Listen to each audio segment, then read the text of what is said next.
me, and you are joining from Russia, that's Moscow. I hope it's the right time to speak with you, as Yes, thank you. yeah, Mm-hmm. we have already discussed about the previous topics also, and what I think is that we need to understand some few more topics. So if I am clear, I'm audible, so we can start now. Yes. Okay. Jenny, my question is that as you are a Christian, you belong to a Christian community. You're from native Russia, if I say. Yes. I'm an Indian. I belong to India. I'm a Hindu. We have seen in every religion, whether it's Hinduism, it's Jainism, it's Buddhism, it's Christianity, it's in Islam, we have seen that the cemeteries, graveyards, or in Indians, we called it as mokshitham, where we burn the dead bodies for the rituals. These are all kept outside the town or outside the city or somewhat like a isolated place.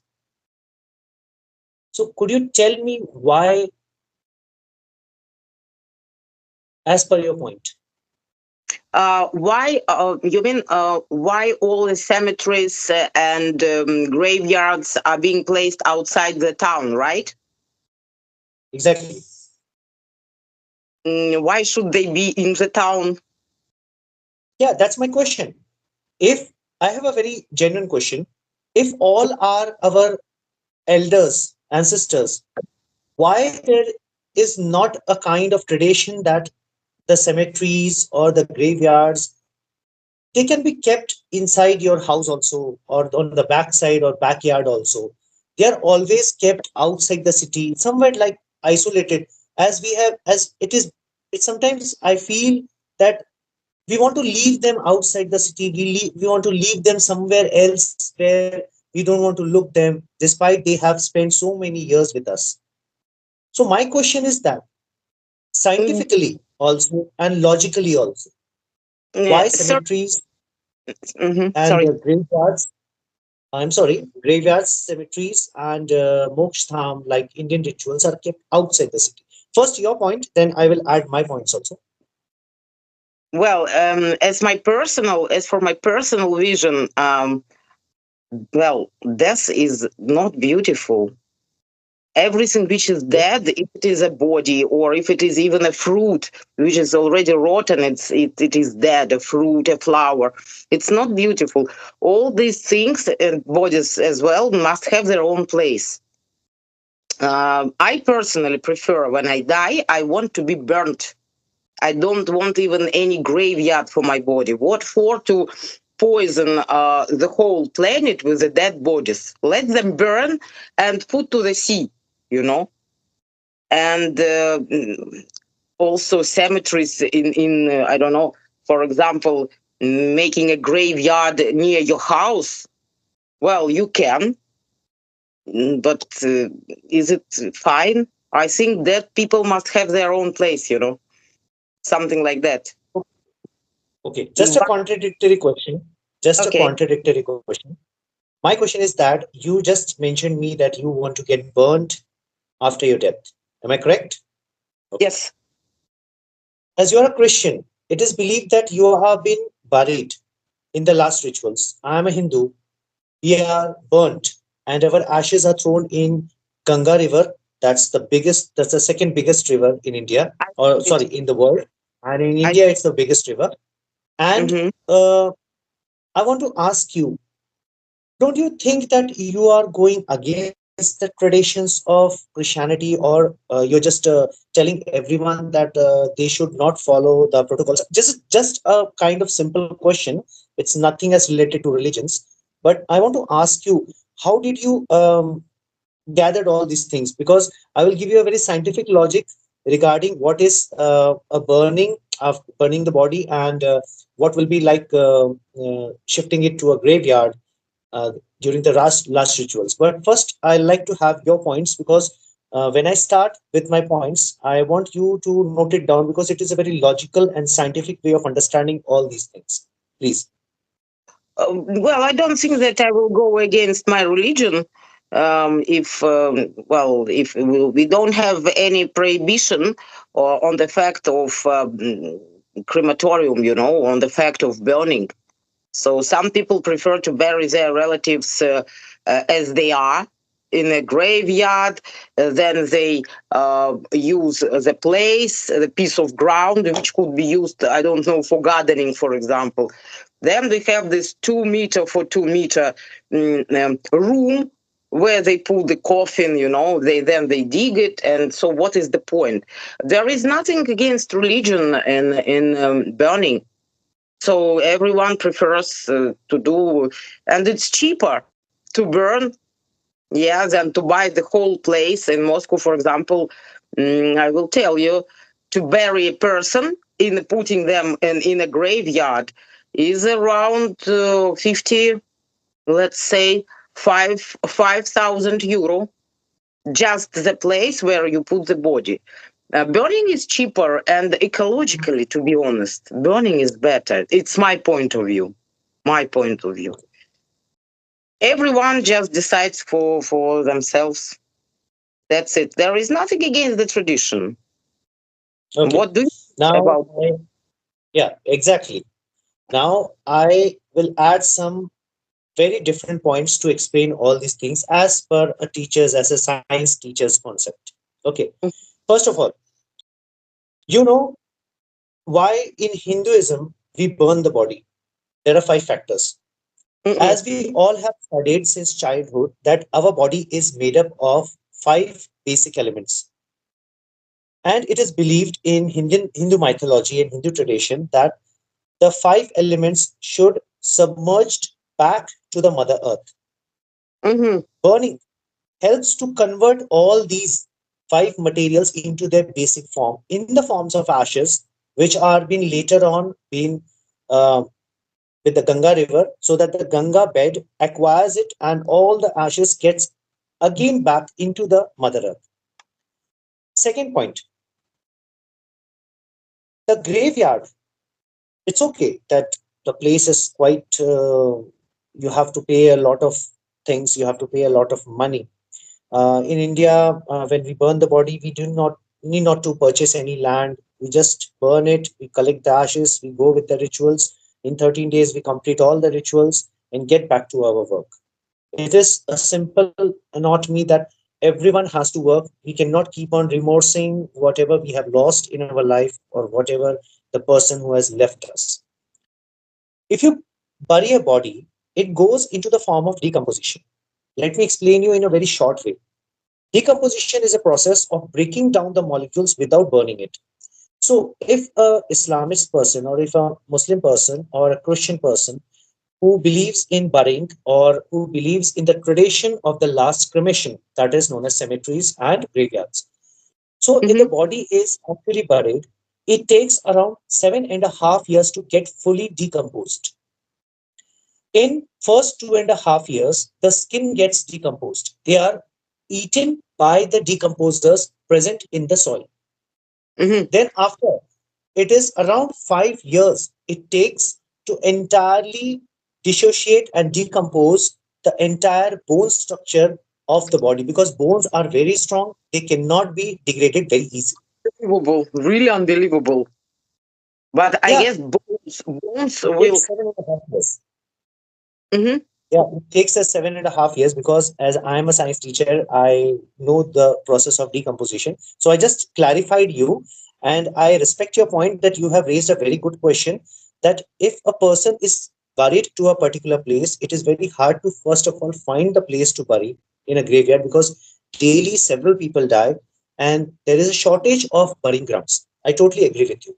Second point is that we are occupying a particular place, but I need to correct you that it is not polluting actually. The body doesn't get polluted, it gets decomposed and it gets back into the molecular form, into the basic elements, that is the five elements, into the Mother Earth. It may be dependent that in other traditions it is burned, some in traditions it is buried, some in traditions like in Parsis They even do not bury, they even do not burn. They hang the entire body in the graveyard, that is Parsi's graveyard.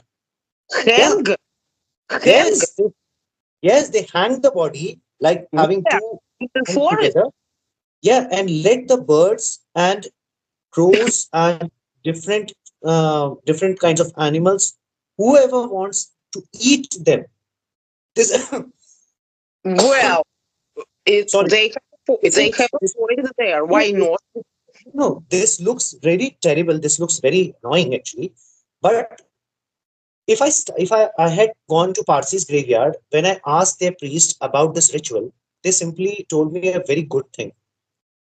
They said that we have eaten everything from Mother Earth. We have consumed fruits, we have consumed grains, we have consumed water, everything. Our body gets decomposed either by burying, they are eaten by decomposers, or if we burnt it, it is again converted into five elements in the form of ashes and are being thrown into river Ganga.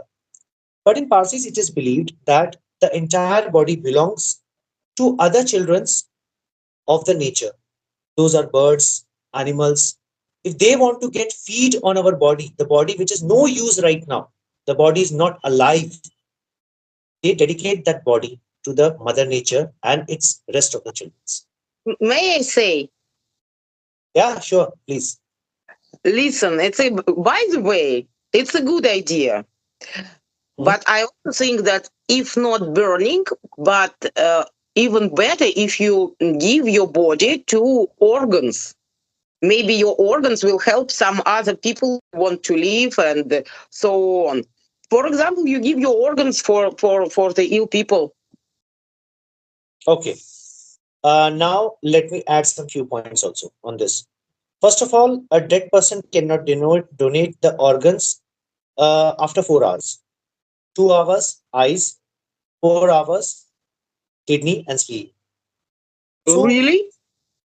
yeah, it's scientifically to a certain extent, to a certain time only you can donate your organs. After that, the organ is of no use. If you are having a organ donor card also, it is of no use.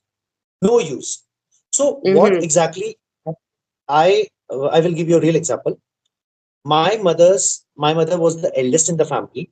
She was having two brothers, two younger brothers. The Mm-hmm. youngest brother, that's my uncle. My aunt when died, this is almost around, I think so, 5 to 6 years back, if I'm correct, as per my memories, because my memories are good with science, but it is very bad with other things. I even don't remember the dates. What is the date for today? What I need to do.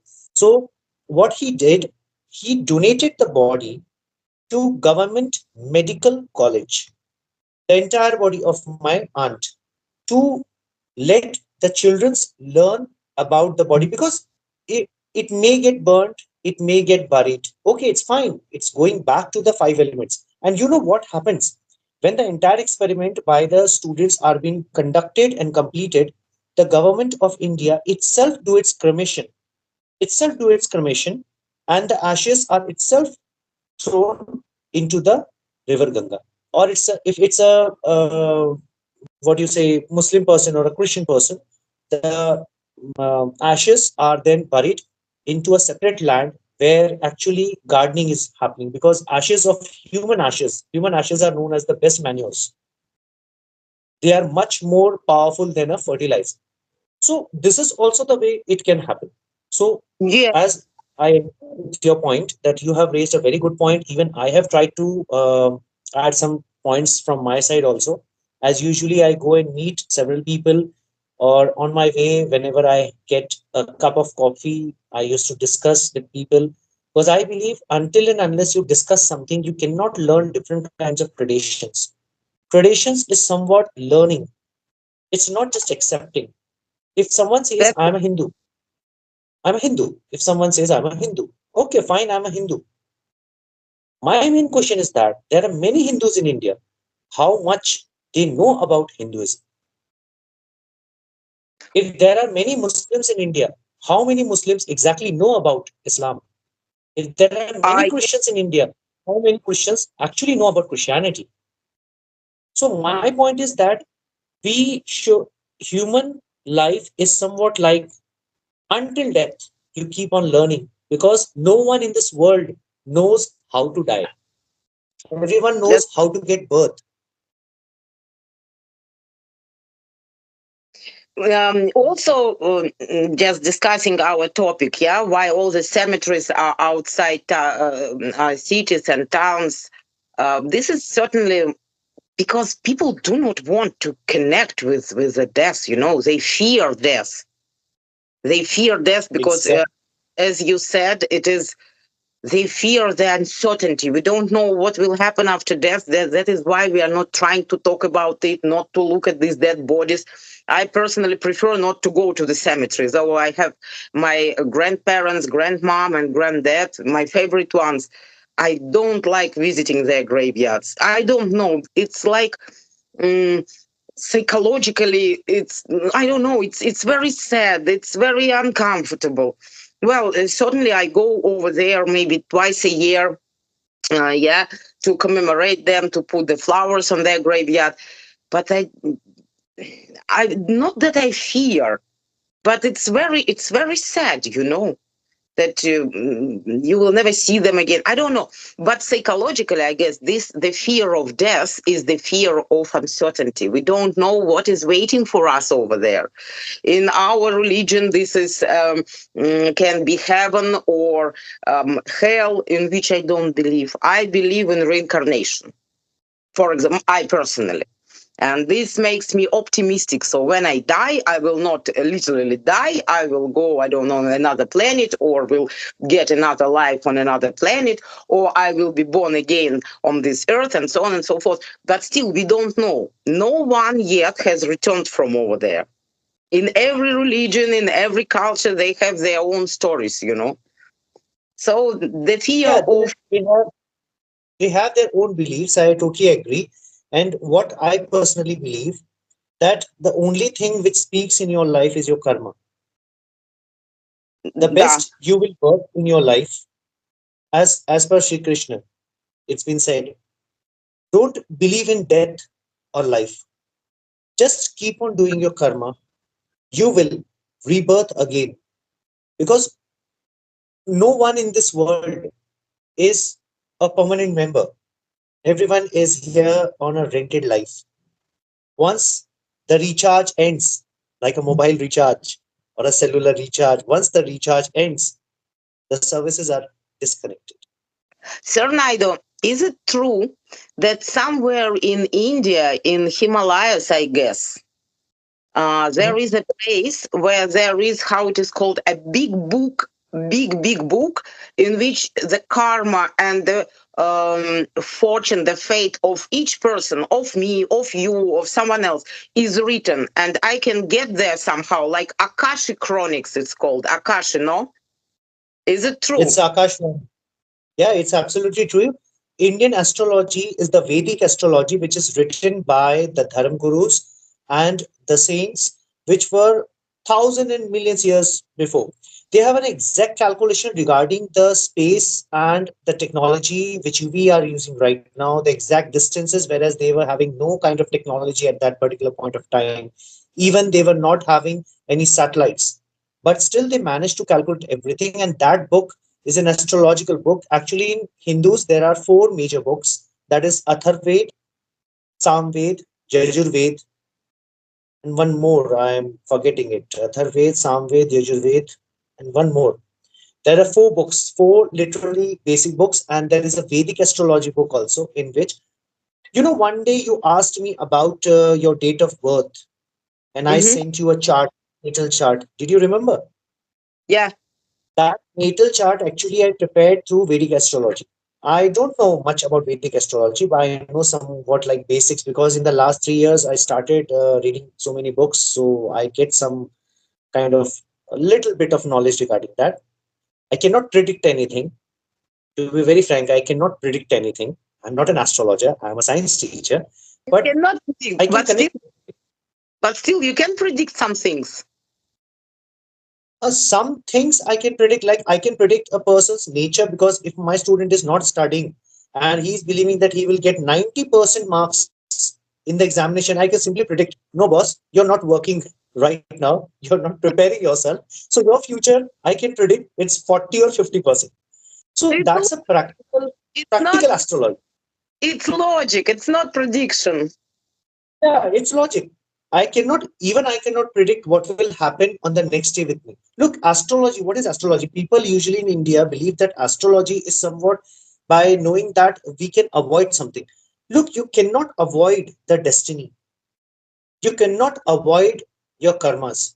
You need to keep on doing your karmas and believe it. Every test, what God takes you, or, or whatever situation you are going through right now in your life, don't regret, because that's the best situation you are getting from God. God is Really? actually preparing for the bigger war in life. When you die, you should die in as a wise man or a wise woman, not a criminal man, not a criminal woman.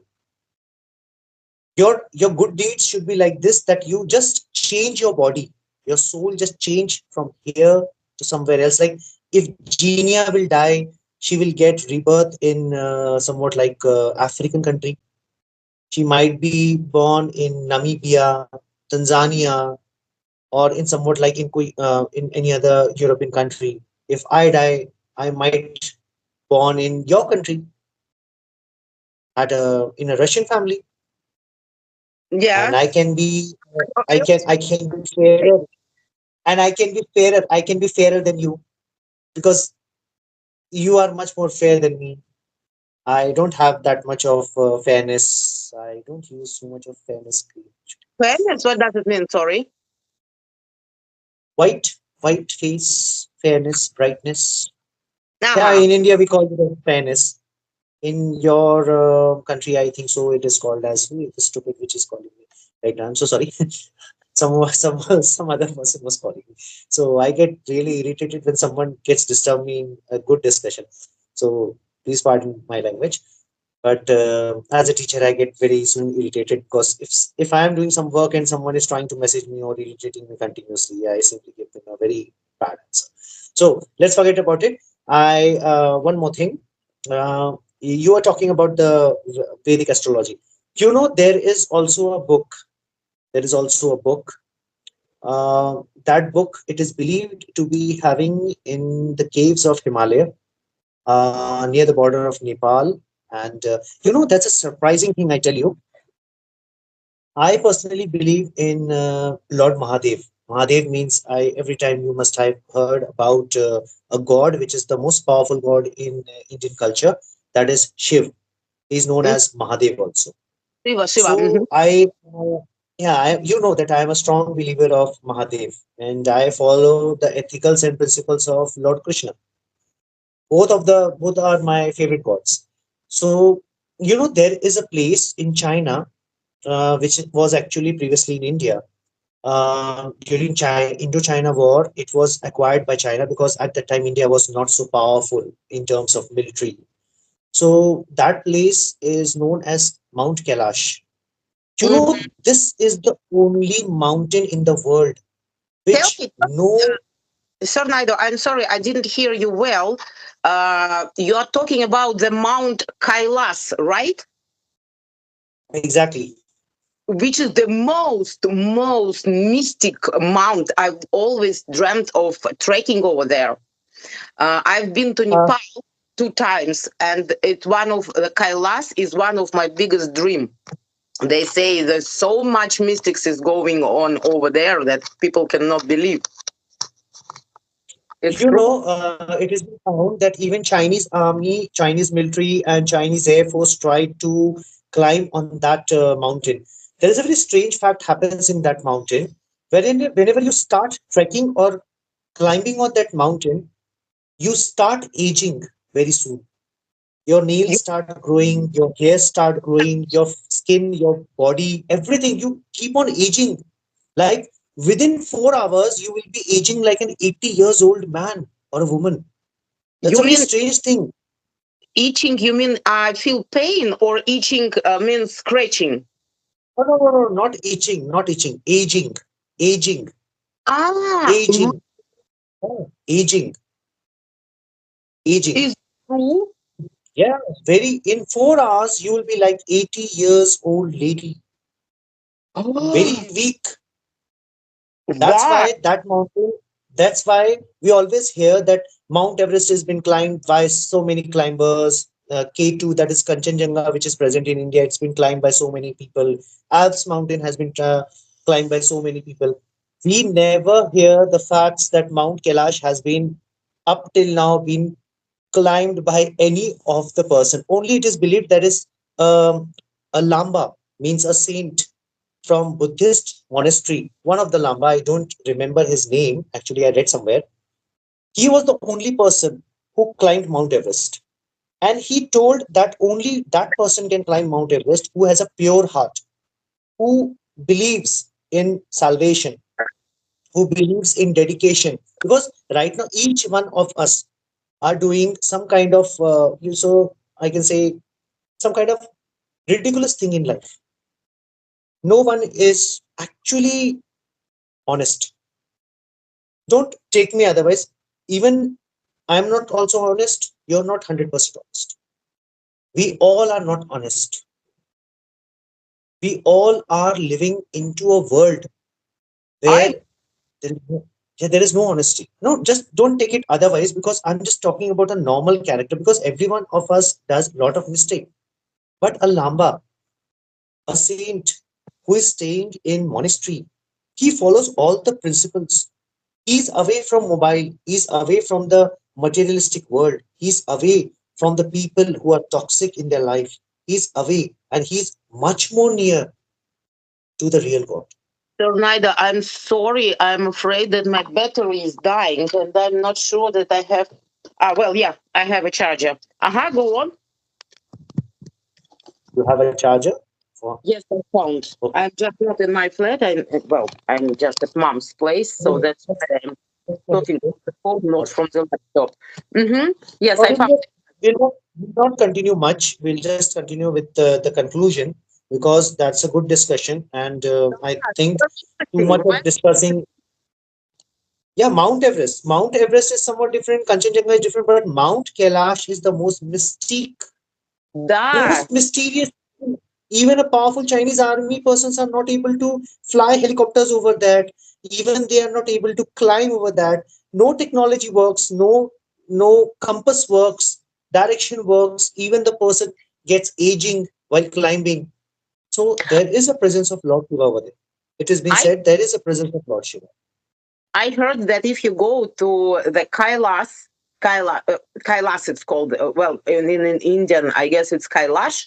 Yeah, but Yeah. it's Kailash. So you go there with tents, and there were cases when people going out of the tent, for example, I don't know where to the toilet, and they disappear completely, and they never were found. So that's why, Miss Jenny, that I actually have full faith and I'm a very loyal, dedicated devotee of Lord Shiva.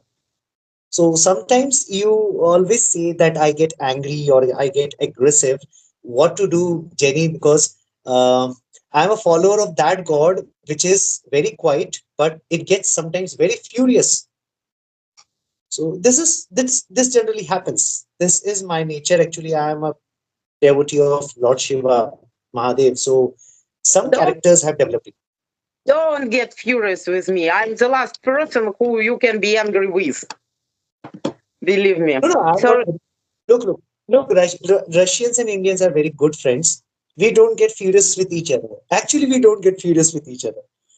We have very good intellectual balances with each other. Everyone is an individual. We should always respect the individuality of an individual person, because an individual person, in my eyes, is having its own way of speaking, own way of characterizing the things, whatever it finds best for its life. So we are no one to alter the changes in the person as per our need. We should accept the person as they are. That's my point. so when you die, you want to be burned, right? Exactly. In my tradition, no one keeps the body preserved at the home. Everyone goes in the moksha dham, that we call this as a place where the bodies are ritually with traditions. They are burned with mantras and with all the tradition. And I personally believe that we all are humans, and one day we all have to die. And that's the reality. So the more we accept the reality, the more we are near to our life and reality. Reality is always reality. Sir Naida, thank you very much for the conversation. I have 3% and mom's charger does not work. Okay, And fine. I, We'll meet next time with a new topic. And please take care of yourself. Namaste okay, from India. with great pleasure. Thank you very much for the conversation. Have a good evening. Thank you, ma'am. Thank you. Good night. Thank you. Good night. Good night.